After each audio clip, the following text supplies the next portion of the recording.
जय मां नारायणी, जय मां कात्यायनी, जय मां दुर्गे। नमस्कार मित्रों, शक्ति की आराधना, भक्ति और परम शांति के इस अत्यंत पावन पर्व चैत्र नवरात्रि के छठे दिन माता कात्यायनी के इस अत्यंत शुभ अवसर पर मैं आप सभी देवी भक्तों का हृदय से हार्दिक स्वागत और अभिनंदन करता हूं। मित्रों, पिछले 5 दिनों की हमारी इस अत्यंत ऊर्जावान यात्रा में हमने दुर्गा सप्तशती के महायुद्धों और मां जगदम्बा के रौद्र रूपों का दर्शन किया था। कल के अध्याय में हमने उस प्रलयंकारी दृश्य को जिया था जब मां अंबिका ने अकेले ही पूरे ब्रह्मांड के सामने उस अजेय और अहंकारी महादानव शुंभ का अपने त्रिशूल से भयंकर वध किया था। आज की कथा युद्ध की नहीं, बल्कि कृतज्ञता, भक्ति और परम ज्ञान की है। आज हम श्रवण करेंगे दुर्गा सप्तशती के 11वें अध्याय की वो अत्यंत पावन, मधुर और विश्व प्रसिद्ध महाकथा जिसे नारायणी स्तुति कहा जाता है। मित्रों, ये अध्याय दुर्गा सप्तशती का सबसे पवित्र, सबसे अधिक फलदायी और सबसे शक्तिशाली अध्याय माना जाता है।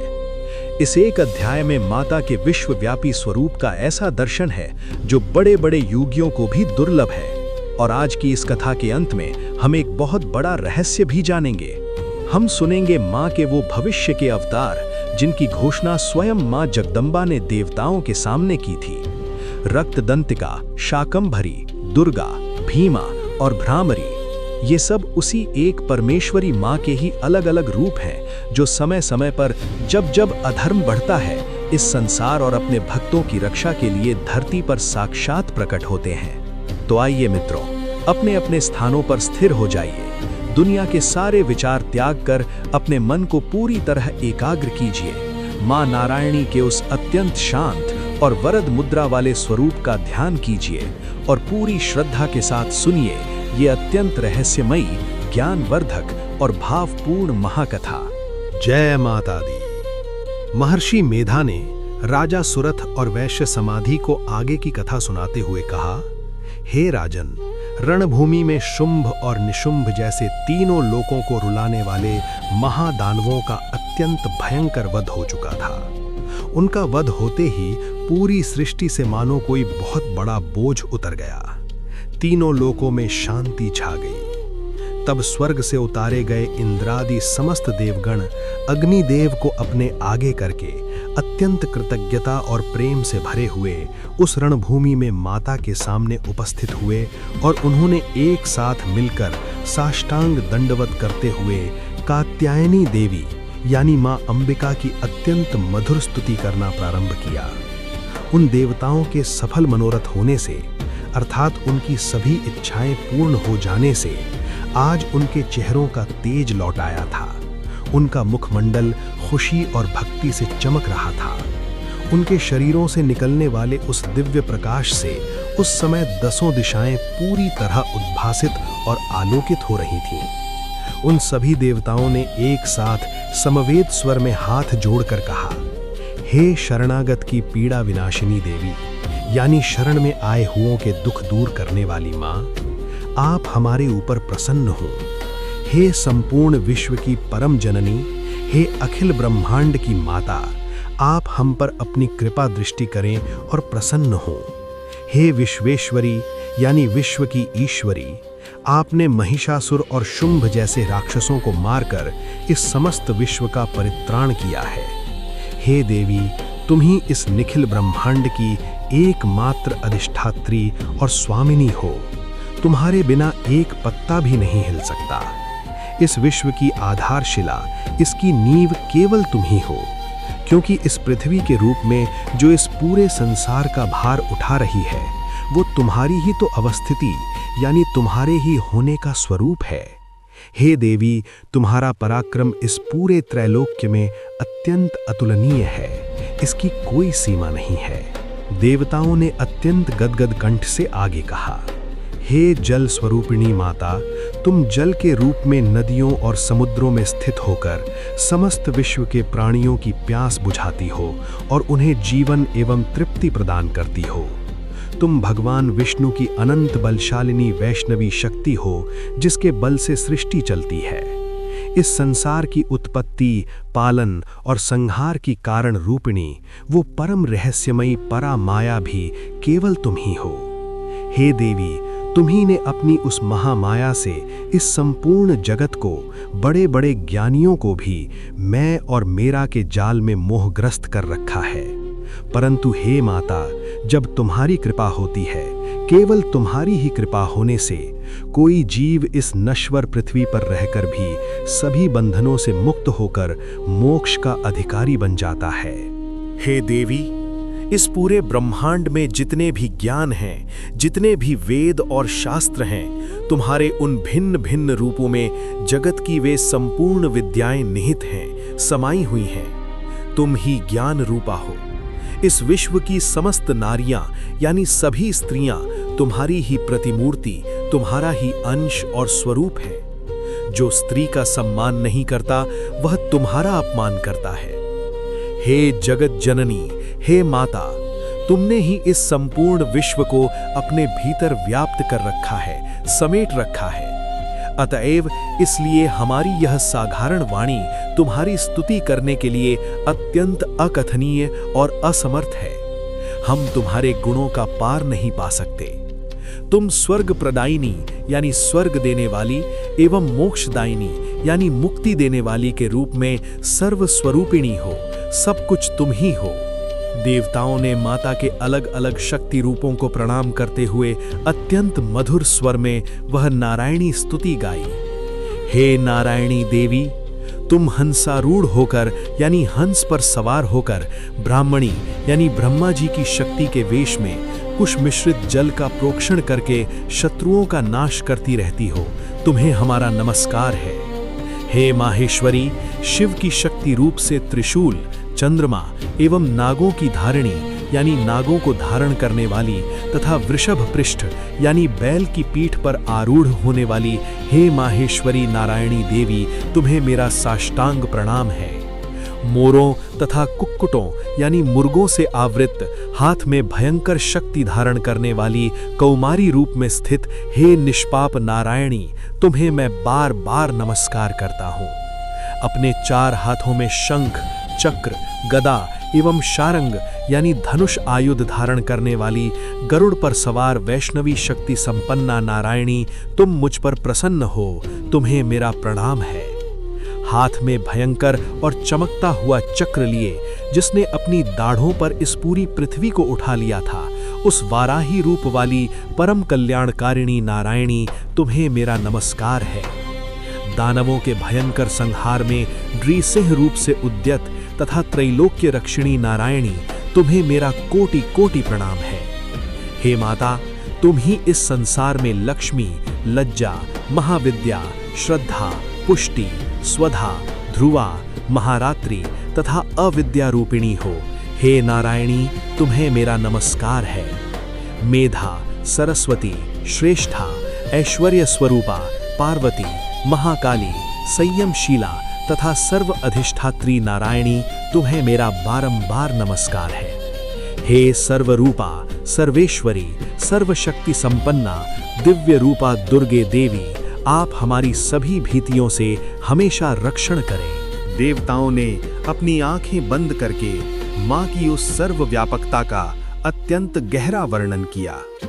हे देवी, जहां पर भयंकर राक्षस हों, जहां भयानक और जहरीले विषधर सर्प हों, जहां चारों ओर शत्रु और लुटेरों का गिरोह हो, एवं जहां भयंकर दावाग्नि यानी जंगल की आग भड़क रही हो, ऐसी हर विपत्ति की जगह पर तथा अगाध समुद्र के मध्य में भी अपने भक्तों के साथ रहकर तुम सतत ही इस विश्व का और अपने भक्तों का कल्याण और रक्षा करती रहती हो। हे विश्वेश्वरी, तुम इस पूरे विश्व की पालनकर्त्री, विश्वरूपा और संपूर्ण विश्व की धारित्री हो। तुम तो भगवान विश्वेश्वर यानी साक्षात शिव और विष्णु के लिए भी स्तुत्य हो। वे भी तुम्हारी स्तुति करते हैं। जो लोग निस्वार्थ भाव से पूर्ण भक्ति पूर्वक केवल तुम्हारी वंदना करते हैं, वे स्वयं इतने महान हो जाते हैं कि वे विश्व के शरण दाता बन जाते हैं। हे देवी अंबिके, तुमने अभी रणभूमि में अपने स्वरूप को विभिन्न भागों काली आदि में विभक्त करके इन विधर्मी दैत्यों का भयंकर वध किया और सृष्टि को बचाया। इस संसार की सभी विद्याओं में ज्ञान को उद्भासित करने वाले सभी शास्त्रों तथा चारों वेदों में केवल और केवल तुम्हारा ही तो वर्णन है, तुम्हारे सिवा कुछ सत्य नहीं। जो लोग पूर्ण समर्पण के साथ तुम्हारे शरणागत हैं, जो तुम्हारे चरणों में आ गए हैं, उन पर भविष्य में कभी विपत्ति के बादल नहीं मंडराते, और तुम्हारा वो शरणागत प्राणी स्वयं अन्यों का यानी दूसरों का आश्रयदाता और रक्षक हो जाता है। देवताओं की ये अत्यंत निश्छल, भयमुक्त और प्रेम से भरी स्तुति सुनकर मां जगदम्बा अत्यंत प्रसन्न हुईं। उनके मुख पर एक अत्यंत मधुर और अभय देने वाली मुस्कान छा गई। मां ने देवताओं की ओर देखते हुए अत्यंत मधुर स्वर में कहा, हे देवों, मैं तुम्हारी इस नारायणी स्तुति से अत्यंत प्रसन्न हूँ। मैं तुम्हें वरदान देने के लिए तैयार हूँ। तुम अपना कोई भी इच्छित वर, मनचाहा वरदान मुझसे बेझिझक मांग लो। इस संसार के लिए जो भी मंगलकारी वरदान होगा वो मैं तुम्हें अवश्य ही दूंगी। ये सुनकर सभी देवताओं ने हाथ जोड़कर कहा, हे सर्वेश्वरी, हे माता, तुमने शुंभ निशुंभ को मारकर हमारी सारी इच्छाएं पूर्ण कर दी हैं। अब हमारी केवल यही एक प्रार्थना है कि तुम भविष्य में भी इसी तरह त्रैलोक्य की बाधाओं का निवारण करती रहो और हमारे और इस सृष्टि के शत्रुओं का हमेशा नाश करो। देवताओं की इस निस्वार्थ प्रार्थना पर मां ने मुस्कुराते हुए तथास्तु यानी ऐसा ही हो कहकर अपने भविष्य के उन महान अवतारों की घोषणा की जो आने वाले युगों में प्रकट होने वाले थे। मां ने कहा, हे देवताओं, सुनो, मेरा पहला भविष्य का अवतार होगा रक्तदंतिका। आज से बहुत समय बाद वैवस्वत मनवंतर के 28वें युग यानी द्वापर युग के अंत में शुंभ निशुंभ नामक 2 अन्य भयंकर दानवों का पुनः प्राकट्य होगा। उस काल में मैं गोकुल में नंद गोप की पत्नी माता यशोदा के गर्भ से योग माया के रूप में अवतरित होकर विंध्य पर्वत में वास करूंगी और उन दोनों दानवों का अत्यंत भयंकर वध करूंगी। उन दैत्यों का वध करके उन्हें अपना आहार बनाते समय मेरे दांत अनार पुष्प यानी अनार के फूल की भांति बिल्कुल लाल वर्ण के, लाल रंग के हो जाएंगे। इस कारण उस समय इस त्रैलोक्य में मैं रक्तदंतिका नाम से संबोधित करूंगी यानी जानी जाऊंगी। फिर मां ने कहा, मेरा दूसरा अवतार होगा शाकंभरी। भविष्य में एक समय ऐसा आएगा जब पृथ्वी पर लगातार 100 वर्षों तक अवर्षण यानी बिल्कुल वर्षा न होने का भयंकर प्रकोप रहेगा।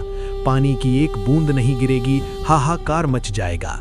तब मुनियों और तपस्वियों के आर्त स्तवन से मैं इस भूमि पर अयोनिजा यानी बिना माता के गर्भ के सीधे प्रकट होने वाली रूप में प्रकट होंगी।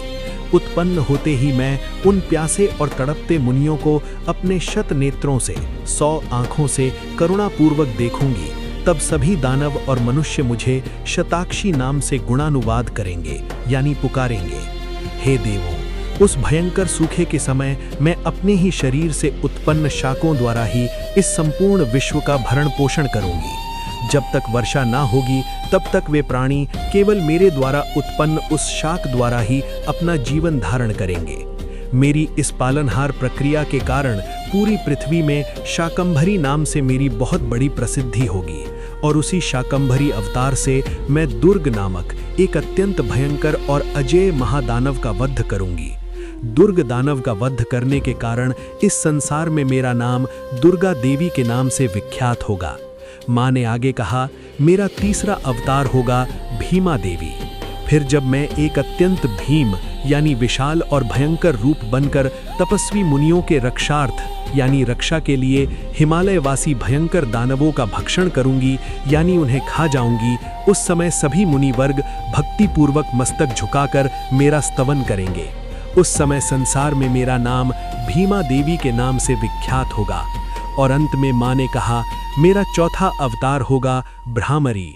इसके बाद जब अरुण नामक एक अत्यंत शक्तिशाली असुर त्रैलोक्य में भारी उपद्रव करेगा और देव पत्नियों का सतीत्व नष्ट करना चाहेगा, तब मैं लोक रक्षार्थ यानी संसार की रक्षा के लिए षटपाद युक्त यानी 6 पैरों वाले असंख्य और भयंकर भ्रामरों के वेश में प्रकट होंगी और उस अरुण असुर और उसकी सेना का पूरी तरह विनाश करूंगी।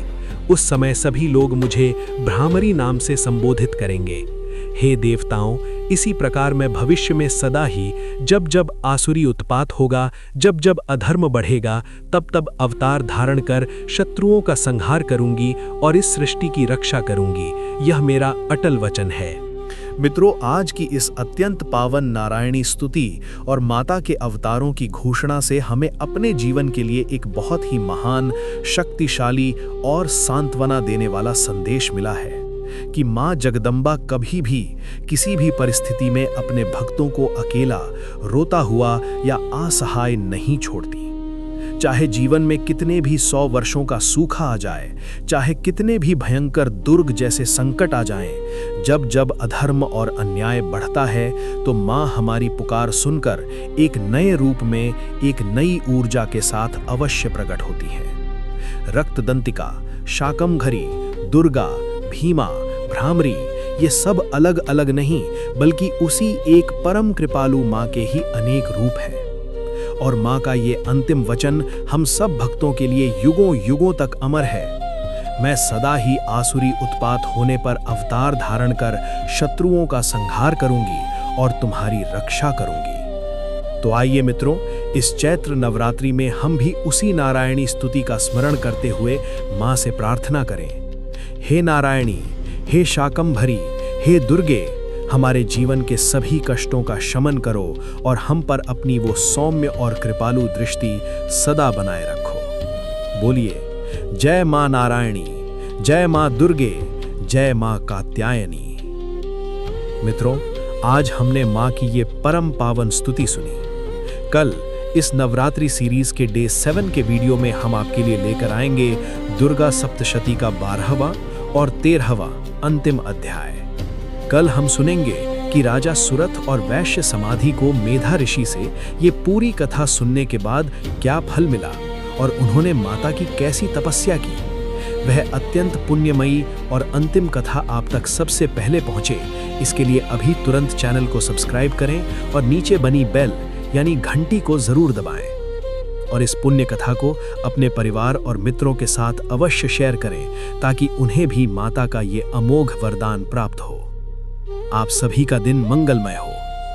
जय माता दी।